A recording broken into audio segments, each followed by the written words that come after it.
Selamat datang dan mendengarkan sebuah audiobook novel berjudul Jurnal Misteri.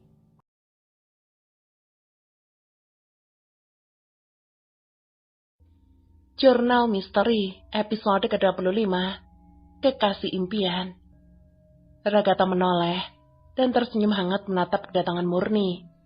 Gadis yang dia cintai sejak pertama kali bertemu itu tampak bahagia melihatnya kali ini. "Selamat datang, ratuku," sambut Ragatha langsung memeluk tubuh Murni dengan erat. Dan Murni sekarang benar-benar bahagia karena bisa memeluk secara langsung sang lelaki impiannya. "Aku tidak menyangka bahwa hari ini akhirnya tiba juga," ucap Murni kepada Ragatha. "Aku juga tidak bisa membayangkan jika kamu tidak mau datang ke sini, ratuku," ucap Ragatha dengan penuh haru. Keduanya menumpahkan kerinduan yang selama ini terpendam hanya karena bertemu di alam mimpi saja. Ciuman hangat pun keduanya lakukan dengan sangat mesra. Ragatha bahkan tidak memberikan kesempatan kepada Murni untuk sejenak saja menghirup udara. Dia selalu meminta lebih, dan lebih, sehingga membuat Murni hampir kehabisan napas. Murni menepuk-nepuk dada bidang sang kekasih karena sudah hampir menghabiskan pasokan udaranya. "Maafkan aku, ratuku. Aku tidak mampu menahan diriku sendiri bila sudah bersamamu, karena kamu benar-benar candu untukku saat ini," ucap Ragatha kepada Murni yang saat ini menghirup udara bebas sebanyak-banyaknya. Ragatha tampak gemas melihat Murni yang berwajah merah, gegara kekurangan pasokan oksigen. "Kamu ya, udah gak main-main sekarang kalau mencium. Pernikahan kita bisa batal kalau ada apa-apa sama aku," ucap Murni dengan kesal dengan sikap barbar dari kekasihnya tersebut. Ragatha tertawa terkekeh mendengar gerutuan dari sang kekasih. Dia mencubit pelan pipi tembem dari sang kekasih tersebut.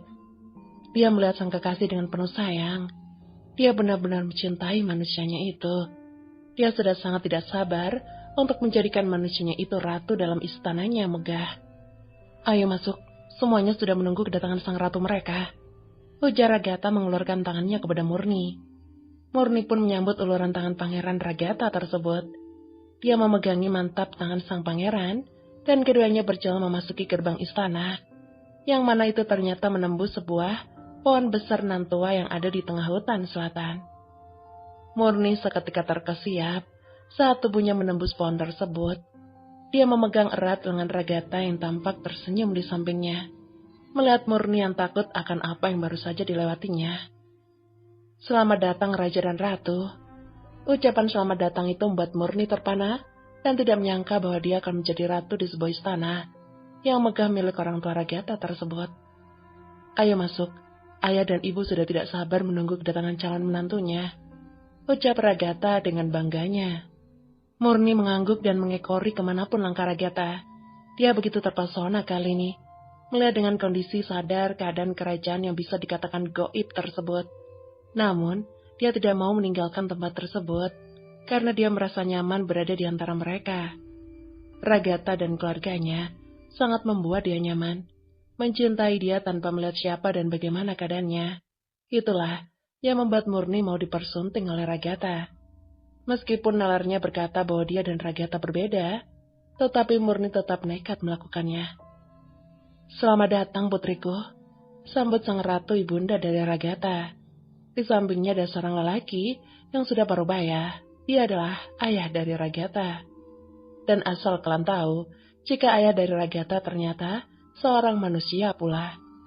Itulah yang membuat Murni semakin mantap untuk mau diperistri oleh Ragatha, karena ada golongannya yang berada di sana.